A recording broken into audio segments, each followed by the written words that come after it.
$60 billion. Yeah. That is the number we need to just sit with for a second. According to the data we're looking at today, in 2024 alone, the U.S. supplement market hit roughly $60 billion. It's a massive industry. I mean, it's arguably one of the most successful marketing engines in modern history. It touches almost everyone's life at some point. Totally. Whether it's, a daily multivitamin or a post-workout shake, people are buying in. Exactly. And I think I speak for a lot of people when I say that despite spending all that money, collectively $60 billion of it, most of us feel, completely lost. Mm. You know the feeling. You're standing in the pharmacy aisle just staring at a wall of white bottles, or maybe it's 2 a.m. and you're doom scrolling Instagram, and you are just bombarded. It's the visual noise. It is. Flashy labels, influencers promising you eternal youth, and just, completely conflicting advice. One day protein is good, the next it's bad. Then you need the specific berry from the Amazon or you're going to die early. It's just, It's overwhelming. It's a classic paradox of choice. Yeah. We have more access to health products than ever before, but we have significantly less clarity on what they actually do, where they come from, or if they even work. Which is exactly why we're here. Today, we are going on a mission. We're going to look behind the label. Yes. We're not just talking about which vitamin is best or giving you a shopping list. We are going to figure out how this stuff is actually made, how it's regulated, or in some cases, barely regulated, and what actually separates a high-quality product from, expensive snake oil. And to do that, we are doing a deep dive into this very comprehensive industry report. It was released in January 2026 by Ingredientsage. And it covers everything from consumer trends, regulation, to the real nitty-gritty of manufacturing's future. And I have to admit, when I first opened this, I thought, okay, supply chains, manufacturing, this is going to be dry. But I was surprised by how much I actually needed to know this. I never thought I'd say this, but I am genuinely excited to finally understand what bioavailability actually means. It's a word I hear constantly, but I've never really unpacked it. It's a buzzword, for sure. But the science behind it is fascinating. Yeah. And I promise, the boring stuff, like where the ingredients come from, how they get to the factory, that's actually the most important part when it comes to your safety. The supply chain is the safety net. Okay, so let's jump into the landscape then, because this isn't just about walking into a GNC or a vitamin shop anymore, right? The market itself is changing. Completely. The report highlights this major shift away from just mass retail, your big box stores, toward direct-to-consumer, D2C, and e-commerce. Right, the Instagram ads I was talking about. But is that actually good for us? Buying vitamins from a Facebook ad feels inherently risky. It can be. But it's also, democratizing the space. It lets niche products exist that just wouldn't survive on a Walmart shelf. Yeah. But what the report points out is that this shift is driving a huge rise in private labeling. Okay, let's unpack that.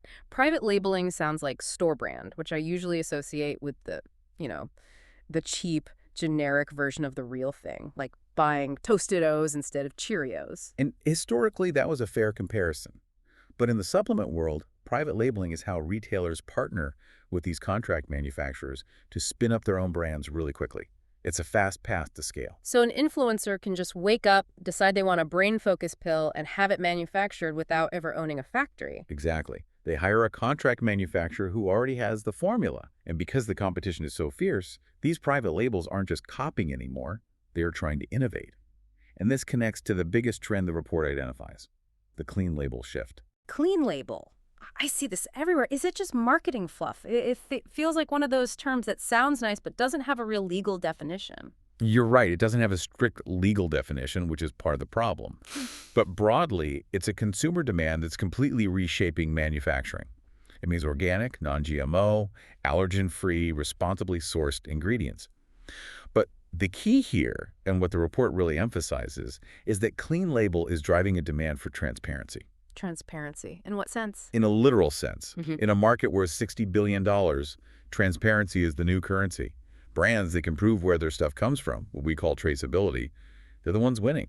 The consumer wants to know that the magnesium in their pill didn't just appear out of thin air. Or from a vat of chemicals in a factory with no oversight. Exactly. That makes so much sense. We want to know the backstory of what we're putting in our bodies. It's the same shift we saw with food 10 years ago. Farm to table, but for pills. Precisely. Lab to shelf, if you will. Speaking of putting things in our bodies, let's talk about the big one. The gym goer's best friend. Protein powder. A massive category. Just dominates the shelf space. Huge. And confusing. I used to think protein was just protein. Yeah. You scoop it, you shake it, you drink it. But looking at this report, there's a whole regulatory dance happening that I had no idea about. It is complex. Generally, protein falls under DSHEA, the Dietary Supplement Health and Education Act. Okay. But here's the catch. If a company decides to use a novel protein blend, something brand new that hasn't been on the market before, Right. they might need to file what's called an NDI, a new dietary ingredient notification. So you can't just invent a new chemical compound, call it super muscle grow, and sell it. No, well, you definitely shouldn't. You have to prove its safety to the FDA before it hits the market, if it's truly new. And the source of the protein matters immensely for the formulation. Yeah. You have your classic dairy-based proteins like whey and casein. The gold standard for muscle building, right? Right, because they naturally have a complete amino acid profile. They have all the building blocks your muscles need. But then you have this massive surge in plant-based proteins, soy, pea, rice. The challenge there, which the report highlights, is that with the exception of soy, most plants are incomplete proteins. So a pea protein on its own might not give you everything a whey protein does. Exactly, unless the manufacturer is smart. They have to engineer the blend correctly, mixing pea with rice, for instance, to match the nutritional profile of dairy. It's like a chemistry puzzle. They're trying to reconstruct the perfect protein using plants. That explains why some plant proteins have that gritty texture or weird aftertaste. They're mixing a lot of things together. Right, and the format is changing too. It's not just those giant plastic tubs that take up half your pantry anymore. Thank goodness. We're seeing a rise in stick packs, single servings and ready-to-drink formats. Convenience is king. But, and this is a big but, the report mentioned a specific safety watch-out for protein powders that actually stopped me in my tracks. Heavy metals. Heavy metals. Yeah. Lead, arsenic, cadmium. That is not appetizing. How does that even happen? Is it from the machinery? Sometimes, but usually it's the soil. This is the irony of natural products. Plants absorb nutrients from the soil, but they're indiscriminate feeders. They also absorb contaminants. So if you're sourcing pea protein from a region with high industrial pollution in the soil. That pea is going to be high in lead. Exactly. So a plant-based label doesn't automatically mean pure. Not at all. In fact, plant proteins are often more susceptible to heavy metal contamination than dairy because cows act as a biological filter. If a manufacturer isn't testing their raw materials rigorously before they even start blending, those metals end up in your morning smoothie. That is a terrifying thought. It really reinforces that point about transparency. You want a brand that actually audits its suppliers. Yeah. But let's go back to that word I was excited about. Bioavailability. Yeah. What makes a protein good besides, not having lead in it? It's about absorption. You can eat 30 grams of protein, but if your body only uses 10 grams, you're wasting money and stressing your kidneys. Right. The report mentions that manufacturers are now adding digestive enzymes to their powders to help break the protein down, or formulating specifically to minimize lactose intolerance so your gut isn't fighting the product. So it's not just how much protein is in the scoop, it's how much protein gets into my muscles. Precisely. It's net utilization, not just gross intake. All right, let's move from the gym to the kitchen cabinet, the insurance policy, multivitamins. The cornerstone of the industry. Almost everyone takes one, or has taken one. But the report says they're also the most regulated. Because they make the broadest claims. Yeah. If you say this supports immune health or supports heart health, you better have the science to back that up. But this is where bioavailability gets really interesting. Let's look at vitamin B12. It's the perfect example of how companies can cut corners. Okay, walk me through this. Because B12 is B12, right? If it's on the label, it's in the pill. It's in the pill, sure, but not necessarily in a form your body likes. In many cheaper multivitamins, you'll see B12 listed on the back as cyanocobalamin. Cyanocobalamin sounds chemically. It is. It's a synthetic form. It's very stable on the shelf and very cheap to make. But it is not what your body uses. Your body has to take that cyanocobalamin and convert it into the active form in the liver. Okay, so my body has to do some work. Yes, but here's the kicker. A significant portion of the population has a genetic variation, the MTHFR gene mutation, that makes it very difficult to do that conversion. So they take the pill and they just excrete it. They get almost no benefit. So they are literally flushing money down the toilet. Literally. Compare that to methylcobalamin. That's the active methylated form of B12. It's more expensive to source, but it is highly bioavailable. Your body can use it immediately. So if I buy the cheap bottle with cyanocobalamin, I might be saving $5, but my body might not even be getting the benefit. In many cases, yes. Value isn't just the price per pill, it's whether your body can actually use the nutrient. And consumers are waking up to this. They're starting to read the fine print. That is a huge insight. Methyl means money well spent. I'll remember that. And I've noticed the pills themselves are changing. I feel like 5 years ago, everything was a hard tablet.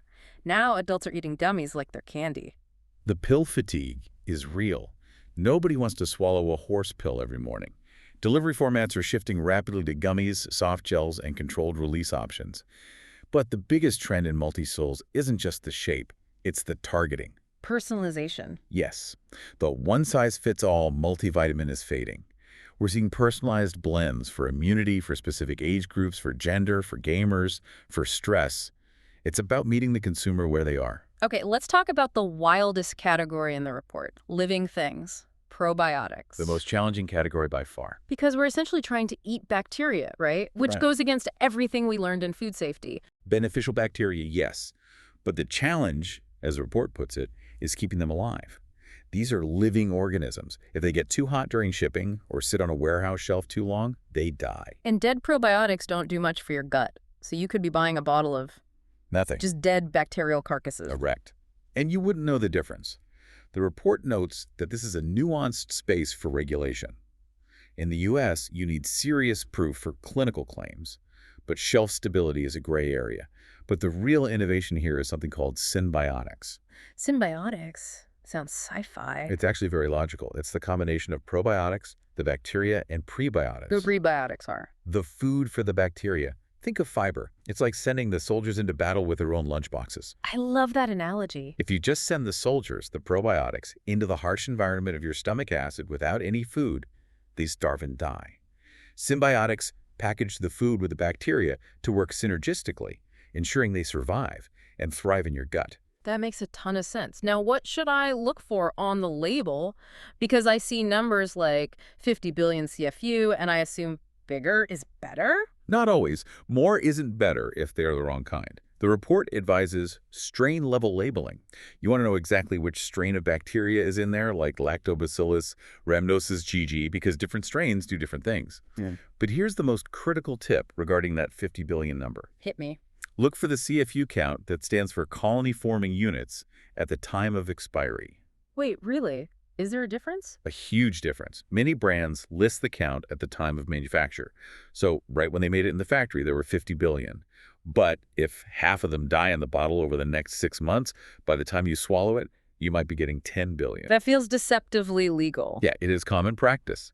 But high-quality brands will guarantee the count through the expiration date. They put more in at the start, what we call an overage, to account for the die-off.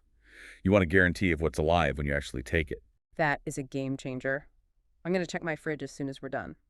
And speaking of storage, the report mentioned cold chain supply. Keeping it refrigerated from factory to store.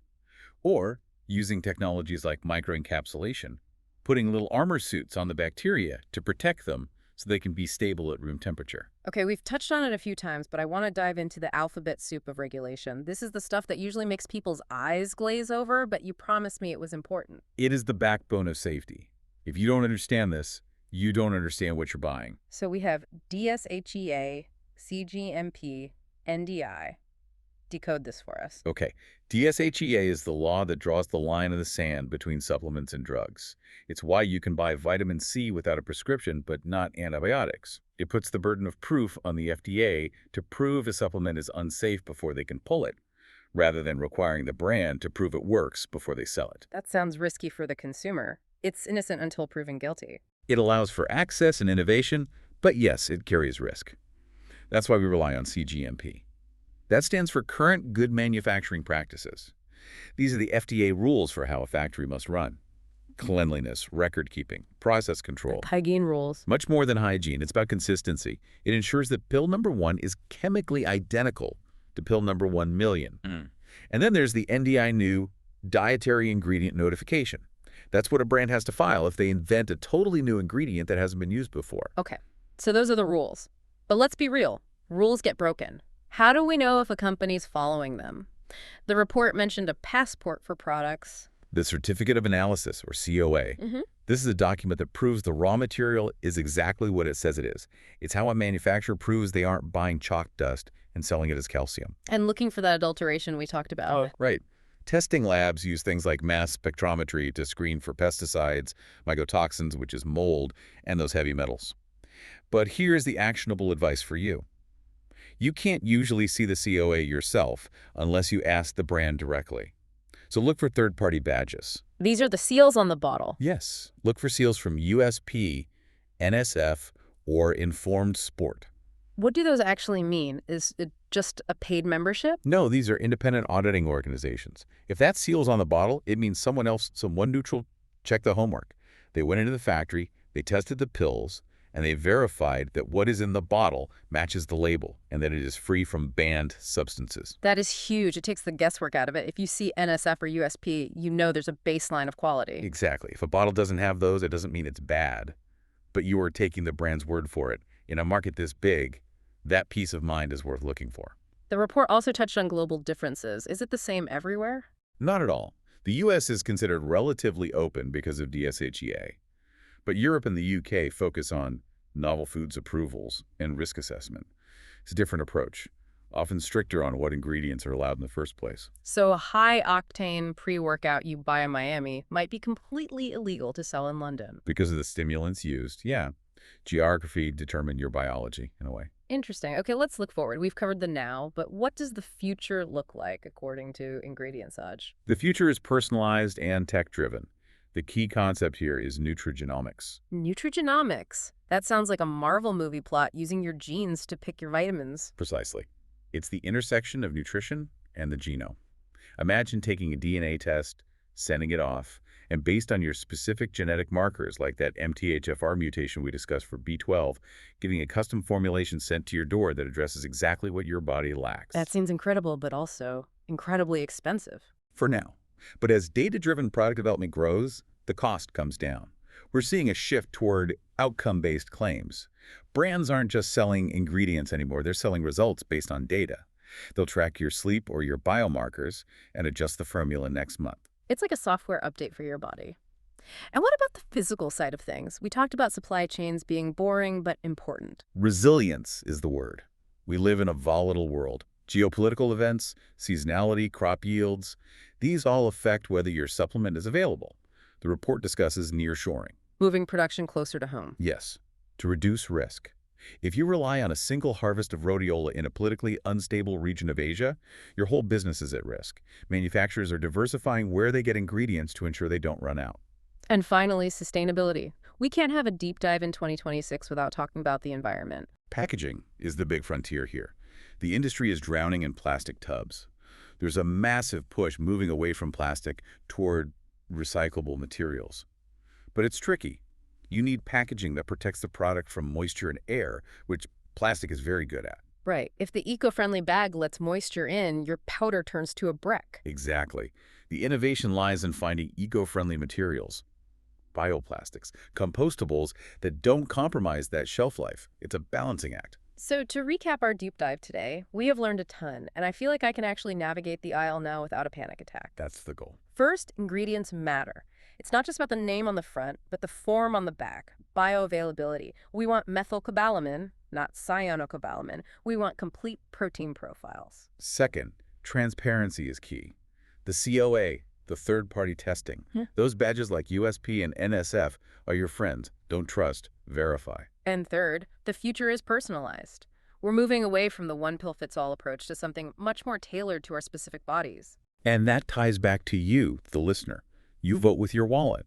When you choose brands that are transparent about their sourcing, that have those quality seals, you encourage the whole industry to be cleaner and safer. That is a great point. Every dollar we spend is a signal to the market. It is. But I want to leave everyone with a final thought to chew on. We talked about nutrigenomics, this idea of hyper-personalized, DNA-based nutrition. It sounds amazing for our health optimization.